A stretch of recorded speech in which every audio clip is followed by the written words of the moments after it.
Hello. गुरुदेव प्रणाम। प्रणाम प्रणाम, आपका प्रणाम स्वीकार है, आपको भी प्रणाम। बोलिए बोलिए। शरण ईश्वर से बोल रहा हूँ। हाँ हाँ हाँ। सर्विस में हूँ वैसे। हाँ हाँ हाँ हाँ। मेरा परिचय पहले आपको यूँ दे दूं मैं कि मैं क्या आज नहीं कम से कम 20 साल से गुरु जी द्वारा दिए गए ओम सोम वगैरह ध्यान साधना वगैरह सब करते थे। बराबर। करने के बाद में क्या हुआ कि विचार हुआ सरस्वती की कृपा से कि बोले ध्यान कर, ध्यान के अलावा कहीं नहीं, ध्यान में जो मिलेगा वही है सब कुछ। तो ये सार शब्द की जो धून है एक जो मुझे प्राप्त हुई वो कंटिन्यू चलती है, कम से कम 3-4 महीने से चली रही है कंटिन्यू। सोते उठते बैठते डीजे बजे या कोई भी बाजार में कहीं भी मैं आते जाते खाते रोते हंसते मतलब उसको कंटिन्यू सुनता रहता। लेकिन मेरा ये कहना है कि ये दर्जी इस धुन को काल की धुन बताते हैं, सन्नाटा बताते हैं, आकाश तत्व बताते हैं, तो भ्रम होता है मेरे को कि क्या करूं। ऐसा क्या है जो ये काम को दुकानदारी समझता है ना, तो जैसे दुकानदारी वाले रहते हैं ना, दूसरे गुरुओं के लिए ऐसे चिल्लाते, अरे कोई चीज है पहली का गुरु भी गुरु होता है, उसको भी आदर देना पड़ता है साहब। अगर अपन 12वीं हो गए या अपन PhD कर ली तो क्या हो गया, लेकिन प्रथम गुरु भी अपना गुरु, माँ बाप अपने गुरु है तो आदर तो सबको देना पड़ता है। मैंने वही कहा ना कि अगर किसी को दुकानदारी करनी है उसका तो यही चांस रहता है ना दूसरों को ही करना। वो जाने तो क्या है, देखो गुरुदेव अभी मैंने शुरू इनके प्रवचन 2-4 8-10 सुने। तो मैंने इनको फोन लगाया तो बोले आऊंगा MP में, आप लोग का विवेक जग गया है, आप टेंशन मत करो, जब भी आऊंगा नाम दे दूंगा और आपका हो जाएगा। उसके बाद मैंने उनको बताया कि उनका गुरुदेव अपन लोग जो ध्यान करते हैं और ध्यान करते में जो धुन चालू हो चुकी है, मेरे को एक ही धुन चालू हुई थी सर गुरुदेव, और वही धुन कंटिन्यू चलती है 24 घंटे, मतलब आज तक चालू हुई तब से आज तक बंद नहीं हुई। एक ही रस, एक ही आवाज, एक ही धुन, एक ही कंटिन्यू बिल्कुल चल रही है। उसको मैं अभी भी आपसे चर्चा कर रहा हूँ तो भी सुन रहा हूँ, मैं मेरा काम करता हूँ तो भी ध्यान रहता है, अभी मैं सोचता हूँ बराबर है, वो भी ध्यान रहता है, बराबर है। यही सार शब्द होता है, इसको राम नाम कहा है।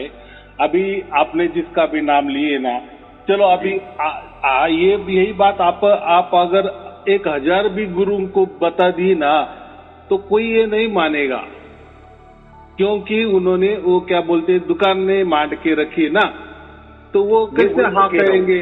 आऊंगा, नाम दूंगा, दीक्षा दूंगा। अरे जब मुझे सार शब्द की धुन वैसे ही चालू हो गई है पिछले पुण्यों से, मन की सफाई से, ऊपर वाला की प्यास से, मेरी प्यास जो थी जब ऑटोमेटिक ही चालू हो गई तो फिर कौन सा नाम लूं, कौन सा गुरु बनाऊं, मैं क्यों बनाऊं। बराबर की नहीं। और देखो ये गुरु परंपरा अभी क्या है, अभी वो भी जाने दो, उनका भी जाने दो, मेरा भी जाने दो, आपका भी जाने दो, बराबर। अभी ये जो सार शब्द वाली बात है, राम नाम वाली बात है, ये किसी ने शुरुआत की, गुरु नानक देव जी ने शुरुआत की, कबीरदास जी ने उनके पहले कबीर साहब ने, बराबर। तो कबीर साहब सबसे पहले, कबीर साहब और गुरु नानक में साधारणतः 20-30 साल का डिफरेंस है, यानी जी हुए, मदन दास जी हुए।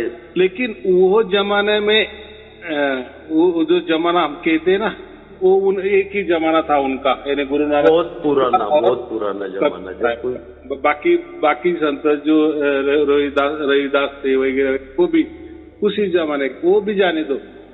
तो अभी मैं क्या करता हूँ, जिसने भी पूरे सत्संग मेरे सुन ले या उनको सार शब्द की प्राप्ति हो गई तो उनके अंदर भी ये सवाल हो जाना, क्या बोलते हैं हम, स्वाभाविक है, बराबर, कि अरे ये तो इन्होंने कहा दिया, हमने भी प्रवचन तो सुन लिए, प्रवचन सुनते सुनते मुझे तो ये घटना तो हो गई, लेकिन ये असल में है या नहीं है। बाकी गुरु लोग तो इसको ऐसे कहते, तो ये दुविधा डाउट पैदा करते हैं। हाँ, तो अभी इसके लिए मैंने क्या किए, इसलिए मैंने किए कि जो कि कबीर बीजक जो है ना, जो 400 साल पुराना है, बराबर, धर्मदास ने लिखा है, लेकिन उसकी प्रिंट जैसा भारत में प्रिंट आ गया 150 साल, तो उसी टाइम वो प्रिंट हो गया।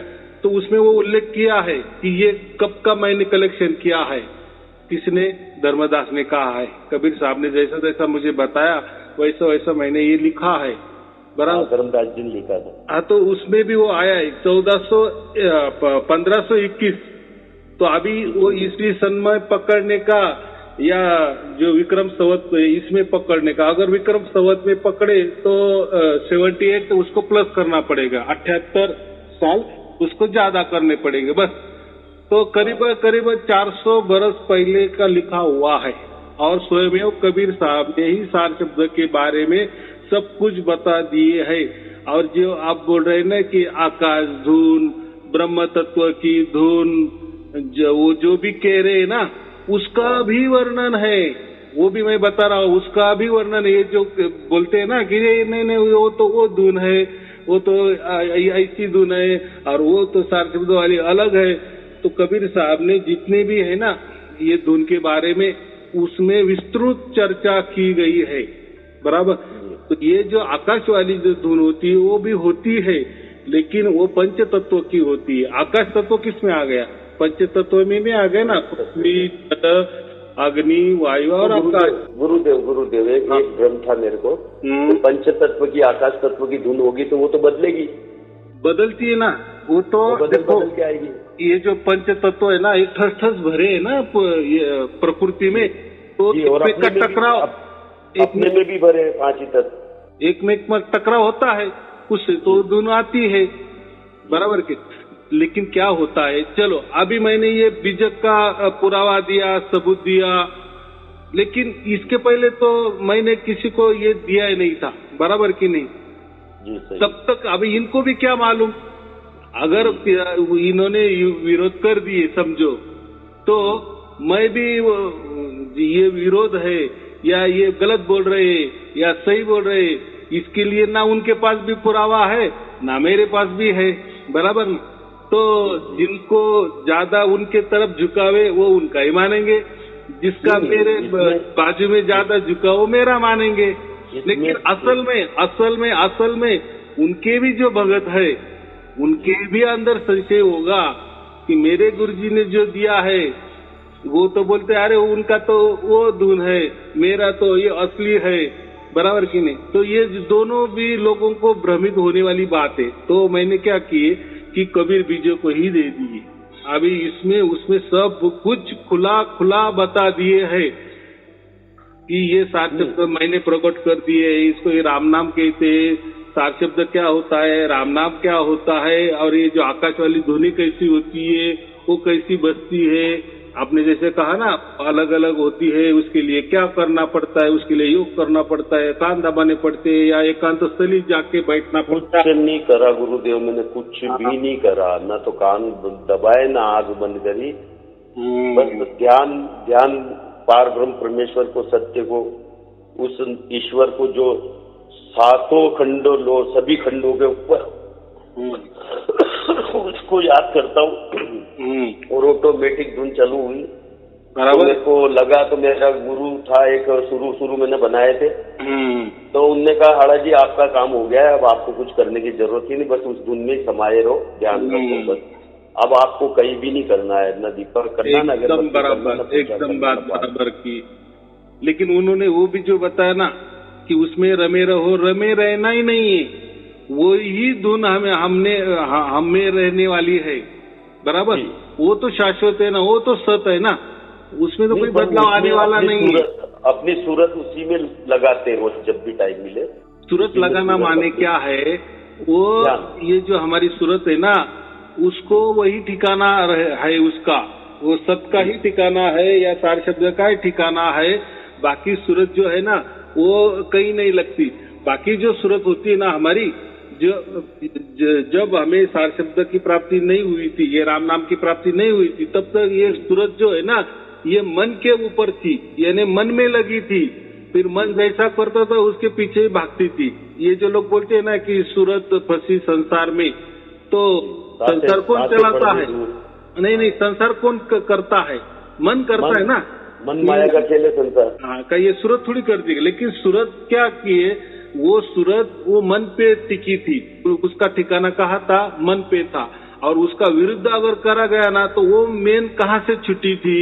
तो वो सार शब्द से छुट्टी थी, यानी उससे बिछड़ी थी, ऐसा समझो। लेकिन जब हाँ, लेकिन जब उसको असली उसका बाप मिल जाता है ना, फिर वो मन का मानती नहीं है, फिर उसमें ही उसकी सुरती, ऐसा समझो, वो सुरती डायरेक्ट डाइवर्ट होके उसमें ही डूबी रहती है। फिर हमारे मन माने या ना माने, जैसे यानी ऐसा समझो कि आप बोले कि ये अभी धुन में आनी चाहिए, तो मन का कभी वो नहीं मानेंगे, क्योंकि उसको सत मिला है। अभी जो भी चलने वाला है ना, वो सत ही वो अपने सुरती का, यानी हमारा आत्मा का करने वाला है, जो भी करने वाला है। अभी उनका जो मिलान हुआ है ना, अभी वो टूटेगा नहीं, कभी भी टूटेगा नहीं। तो कभी भी तुम्हारे मन में या किसी ने कोई भी आपके मन में डाले, तो आपका मन का अभी कुछ चलने वाला नहीं है। बराबर गुरुदेव, मैं आपको एक निवेदन करता हूँ कि जिस दिन से चालू हुई है, उस दिन से मेरे बुरे कर्म, खाना पीना, मांस मदिरा, ये वो ऑटोमेटिक बंद हो गए। आज 7 महीने हो गए। बराबर। बहुत अच्छे। बिल्कुल बंद हो गए ऑटोमेटिक। और ऑटोमेटिक ये होता है कि क्या है, कुछ नहीं, अपना तो बस अब कहीं नहीं चाहिए, कुछ नहीं करना, आवश्यकता विहीन हो गया हूँ। कोई आवश्यकता नहीं है अपनी। नहीं है, एकदम बराबर है। अभी ऐसा है कि अगर आप बोले कि मुझे धुन चालू हो गई और मेरा वो जो सब कुछ छूट गया, तो हो सकता है किसी को भी सार शब्द प्राप्त हो, उसका नहीं छूटा है, तो वो उसका अर्थ ऐसा करेगा कि यार मेरी तो इच्छा हो रही है, पीने की इच्छा हो रही है, तो मुझे तो फिर वो सार शब्द नहीं होगा। यही फिर वो धागा पकड़ते हैं। धीरे धीरे होगा, धीरे धीरे होगा। अभी आपने कैसा बात की? हाँ, धीरे धीरे होगा। लेकिन मेरे को तो ये जब से चालू हुआ ना गुरुदेव, हाँ, ऑटोमेटिक मैंने कह दिया, नहीं यार मैं तो अब आज के बाद नहीं खाऊंगा। बहुत अच्छे। और वास्तव में ऐसा कई बार सोचा 17-20 साल में, लेकिन कभी नहीं छूटा। नहीं, बराबर की नहीं। अभी कैसा है, जनवरी में 6 जनवरी को चालू हुई थी ये, तो 6 जनवरी से टोटल छूट गया। बराबर है। अभी आपका आत्मा का जुड़ाव, यानी आपका सुरती का जुड़ाव सत्य से हो गया, शाश्वत से हो गया है। वो कभी न बदलने वाला सत्य से आपका जुड़ाव हो गया है। बस अभी मरने की हमारी देरी।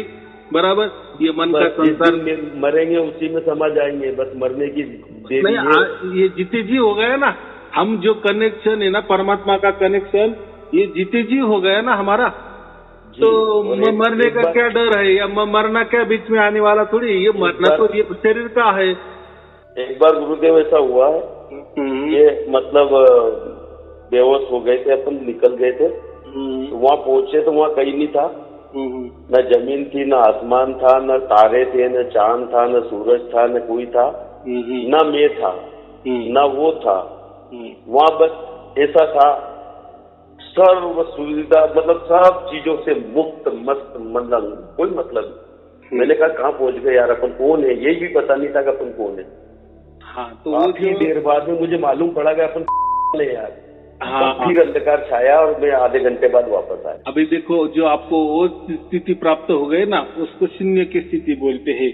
बहुत सारे लोग बहुत सारा ध्यान करके इस स्थिति पे जाते हैं। आपको तो सहज प्राप्त हो गई, लेकिन यही शून्य की स्थिति होती है। और बहुत सारे लोग इस शून्य की स्थिति में जाते हैं और वो बोलते हैं कि मैंने परमात्मा को प्राप्त किया, या सार शब्दों को प्राप्त किया, राम नाम को प्राप्त किया, लेकिन वो नहीं होता है। जहाँ भी आप गए थे, आपने ही बोला ना कि वहाँ मैं कौन हूँ कुछ मालूम नहीं था, बस क्या है, ना मैं था ना दूसरा था। तो इसको शून्य की अवस्था कहते हैं।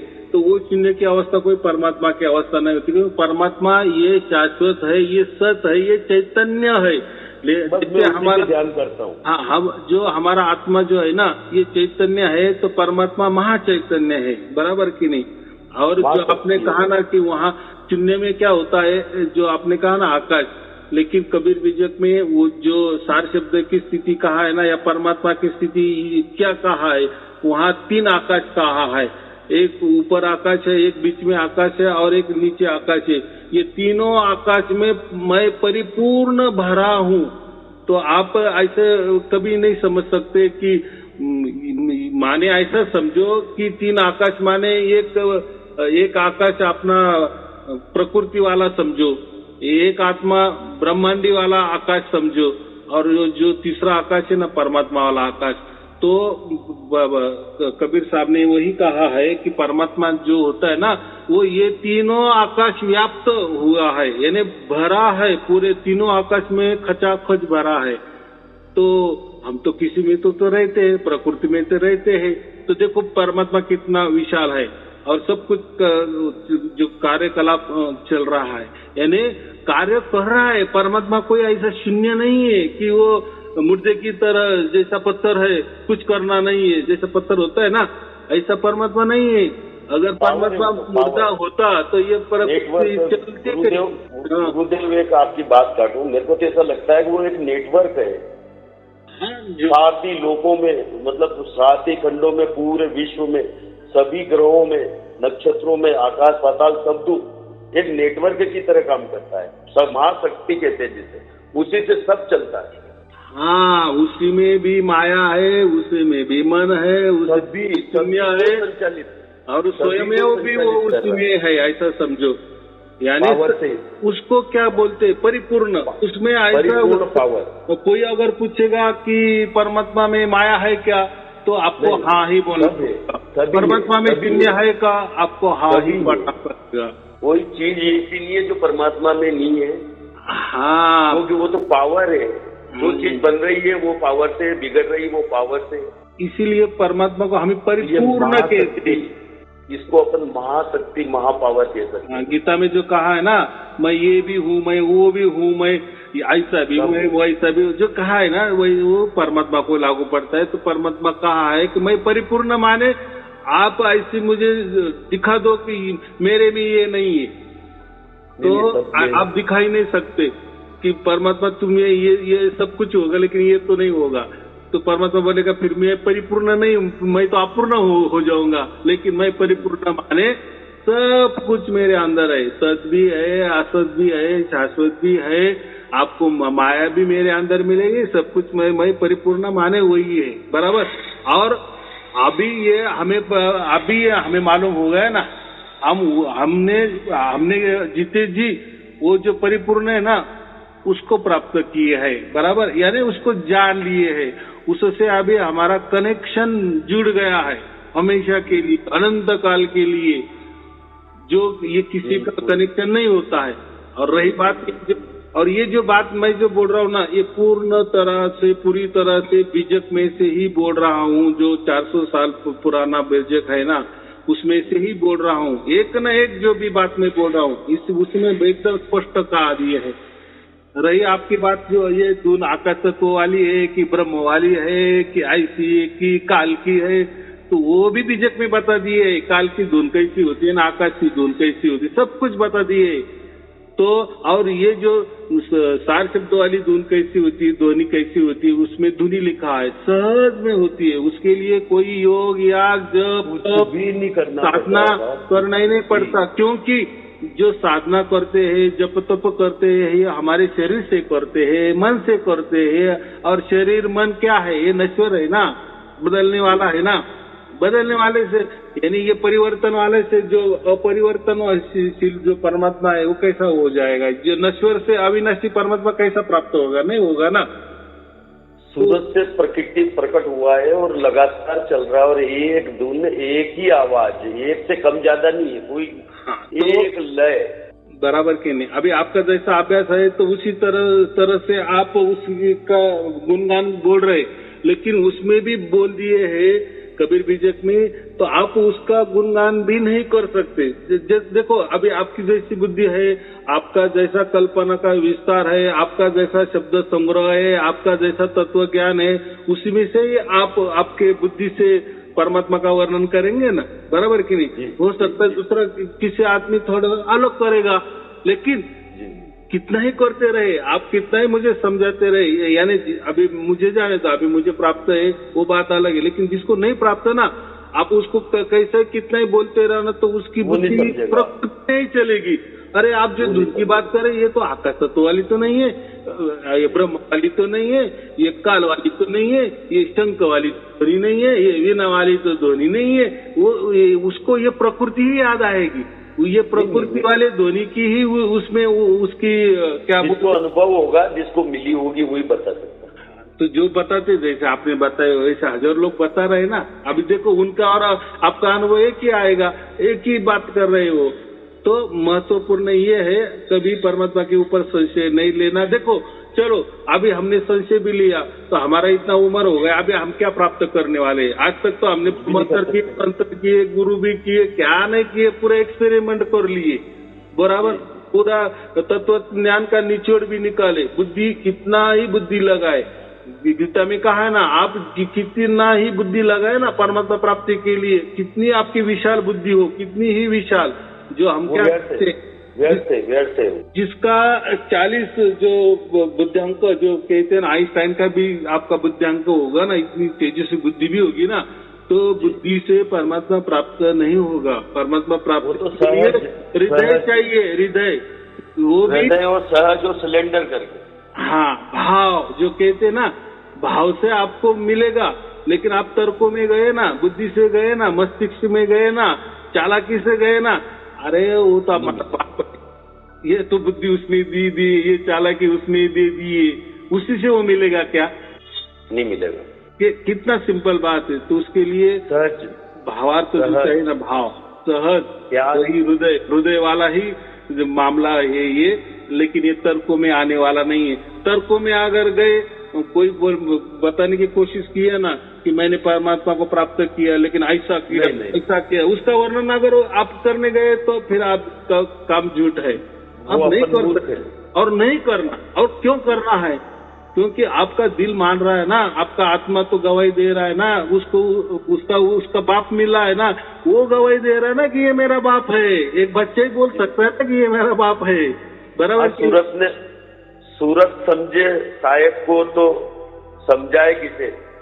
हाँ, सूरत साहेब को समझ गई, साहेब सूरज है, सूरत एक हो गई, तो अब कोई मतलब नहीं दुनिया को किसी को कुछ कहने की। खाली मेरे को एक संशय था, इसलिए मैंने आपसे बात करना बहुत ही मेरी इच्छा हो रही थी। एक बार मैं पूछ लूं, ये जी ने बोला वो वाली धुन तो नहीं है, क्या करूं गुरु?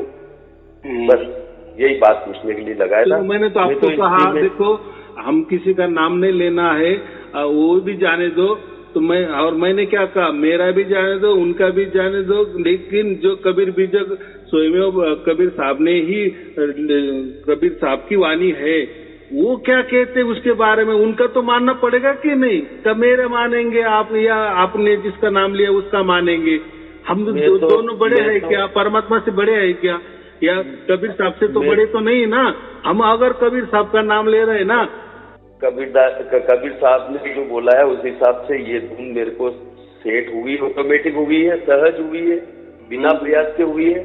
और सूरत ने पकड़ी है, अपने प्रयास से नहीं पकड़ी है, और ऑटोमेटिक अपने को उसका मतलब बेनिक वो मिल रहा है। भाव बदल गए हैं, मन तृप्त होने लगे हैं, तो अपन समझ गए यही धुन है। मैंने खाली संशय दूर करना था बस। ठीक है ना। तो मैंने क्या कहा कि जो हमारी सुरती है ना, तो ये पहले से ही उसका ठिकाना मन है, बराबर। इससे तो चल रही है, नहीं ये तो सहज में चल रही है, मन से उसका जुड़ा हो गया है। और ना जाने 84 लाख योनि में भटक कितनी 84 लाख योनियां हो गई है, वो उसका मन से जुड़ा होता है ही, बराबर।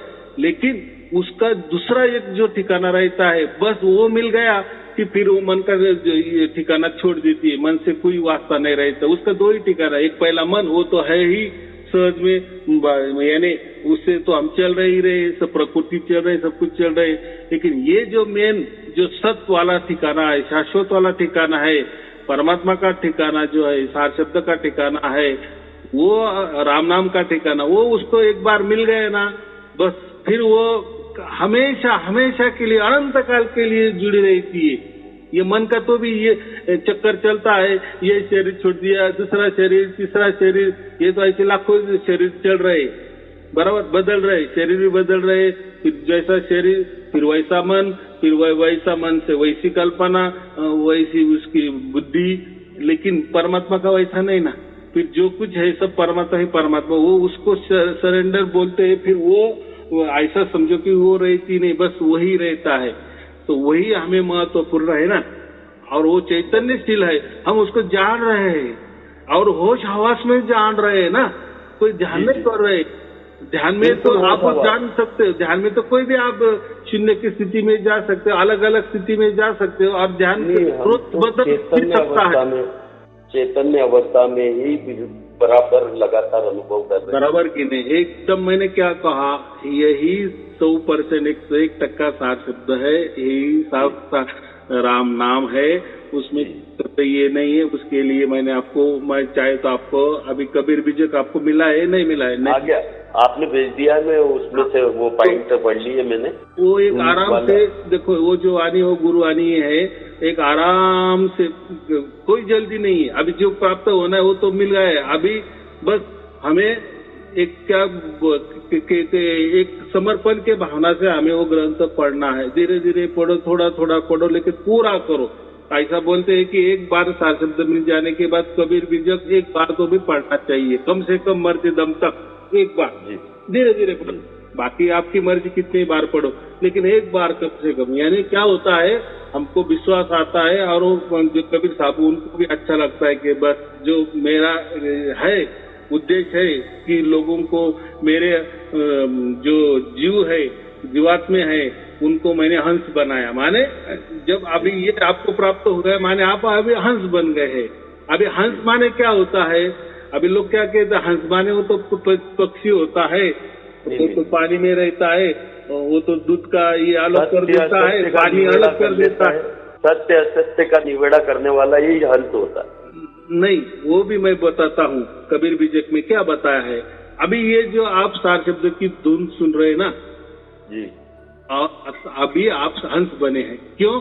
तो अभी आपका मूल ठिकाना मिल गया। अभी आप वही चीज जो लेनी चाहिए थी, जो सत लेना चाहिए था, जो शाश्वत है, उसी में आप जुड़ गए हैं।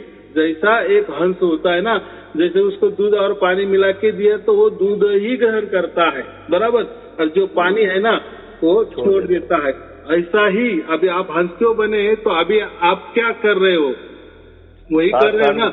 आप सिर्फ और सिर्फ सबको जान रहे, बाकी किसको ही नहीं जान रहे हो, बराबर। इन्हें आप अभी 24 घंटा सबका ग्रहण कर रहे हो, इसलिए आप हंस बन गए, ऐसा है वो। बाकी हंस कोई पक्षी विक्षी नहीं है, लेकिन इसको हंस की उपमा की है, और सतलोक में सिर्फ और सिर्फ हंस लोग ही जा सकते हैं। जी जी, चरण स्पर्श गुरुदेव। समस्या होगी तो मैं आपसे बात कर लिया करूंगा। कोई बात नहीं, कोई चिंता की बात के बाद आपसे बात हो पाई थी। हाँ, बहुत अच्छे बहुत अच्छे, आपका वो भी हो गया। लेकिन हमें क्या करना है, किसी के ऊपर दोषारोप नहीं करने हैं। कोई जो अभी नहीं कर रहा हूँ मैं, तो केवल मेरे को एक भ्रम था, मैंने उनसे पूछा था। हाँ बराबर, कोई बात नहीं, उठा के वो भी काल के धुने, वो भी परमात्मा ने कर दिए ना। और मैंने तो अभी कहा कि और कबीर बीजक पढ़ो, तो उसमें और बहुत ज्यादा खुलासे आपको हो जाएंगे। चलो ठीक है, आपको आपके परिवार के लिए शुभ शुरुआत। सत्संग।